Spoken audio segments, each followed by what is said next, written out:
खमागणी हौसलों की उड़ान आरके में आपका बहुत बहुत स्वागत है। आज मैं आपको मिलवाती हूँ लक्ष्मी कौर बाइसा से। तो चलिए लक्ष्मी कौर बाइसा की कहानी उन्हीं की जुबानी सुनते हैं। पहले आप अपना पूरा परिचय दीजिए। खमागणी आप सभी को, मेरा नाम लक्ष्मी कंवर है और बेसिकली मैं यूपी से बिलोंग करती थी, पर मेरा born and brought up Rajasthan से ही था। तो राजस्थान में ही शादी हुई।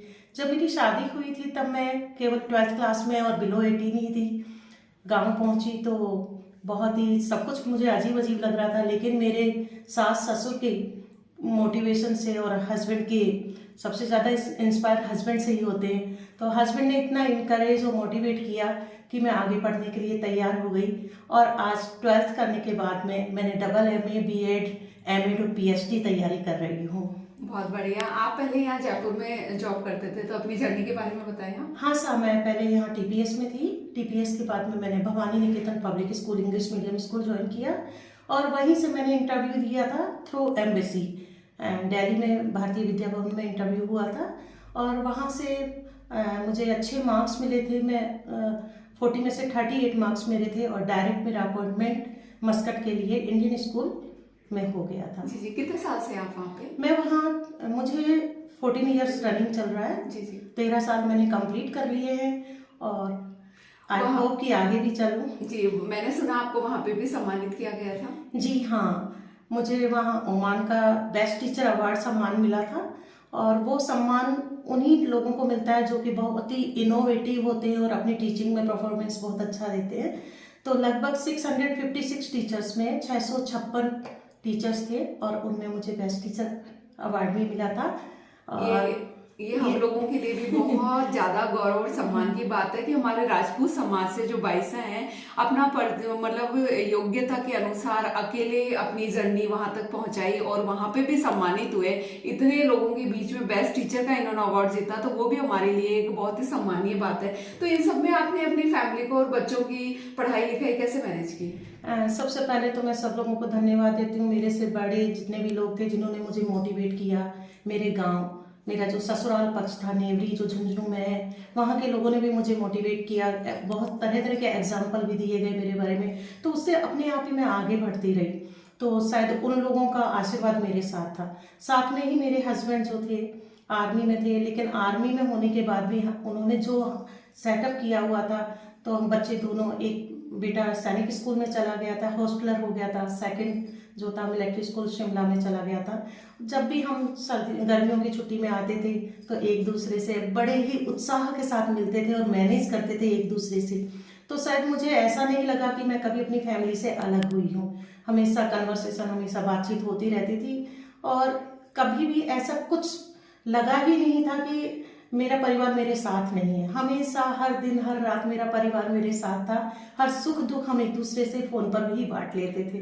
तो जैसे आपके ससुराल वालों का, बड़ा बुजुर्गों का तो सहयोग रहा ही है, लेकिन इस जर्नी में सबसे ज्यादा यदि आज आप काबिलियत हासिल कर पाए तो वो आपके जो हस्बैंड है उनके सहयोग से। बिल्कुल, मेरे हस्बैंड और कहा जाए तो मेरे दोनों बच्चे जो कि अपने आप अपनी शिक्षा को पूरी कंप्लीट कर पाए थे, तो ये बहुत बड़ी थी। नहीं तो अदरवाइज मैं यहाँ रहती तो एक माँ का रोल करते हुए बच्चों को इधर से ले जाना, लेकिन बच्चों ने अपने आप ही स्टेबल हुए, अपने आप ही स्टैंड कर रहे थे और अपने आप ही बहुत अच्छी पढ़ाई कर रहे थे। तो उनका सहयोग भी माना जाएगा कि माँ की कमी को वो अपने आप पूरा कर रहे थे। तो आप अपने बच्चों में बताया क्या किया? आपके बच्चों ने कितने बच्चे आपके? मेरे 2 बेटे हैं, अभिमन्यु सिंह शेखावत जो कि मर्चेंट नेवी में सेकंड ऑफिसर है और छोटा बेटा अभी इंडियन नेवी में लेफ्टिनेंट बनकर भर्ती हुआ है। और शायद ऊपर वाले का आशीर्वाद है या समाज में मुझे जो स्थान दिया गया था वो मुझे मोटिवेट कर रहा था कि आज दोनों बच्चे भी अपनी जगह पर अपना मुकाम हासिल कर चुके थे जो मैं चाहती थी।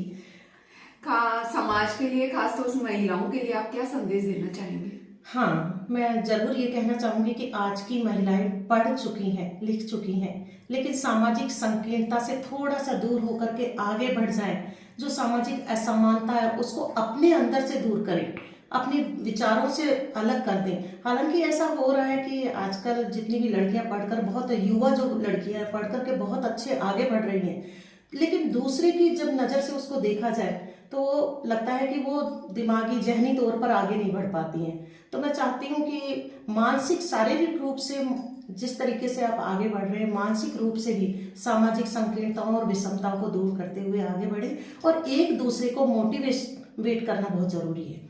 ये नहीं है कि आप ही आगे बढ़ रहे हैं, दूसरे को भी आगे बढ़ते हुए देख रहे हैं तो खुश होकर उसे मोटिवेट करिए, उसको इनकरेज करिए, उसके कार्यों को परिणाम तक पहुंचाइएगा। वैसे जैसे सुनने में आता है कि महिला ही महिला की दुश्मन होती है, तो डांटनी चाहिए तो बिल्कुल ना करें। हाँ, एक समय में लगता था हाँ, कि हाँ। शायद बहुत सारे दुश्मन मैंने पाल रखे हों, लेकिन हाँ। धीरे धीरे समय जैसे चलता गया मुझे लोग समझते रहे, शायद मैं भी उनको समझती रही, तो आज वो दूरियां नहीं है, आज कोई दुश्मन नहीं है, आज सब दोस्त ही नजर आते हैं। बहुत बहुत धन्यवाद आपका, मुझे बहुत अच्छा लगा और मेरा सौभाग्य है कि मुझे आज आपसे मुलाकात करने का एक मौका मिला।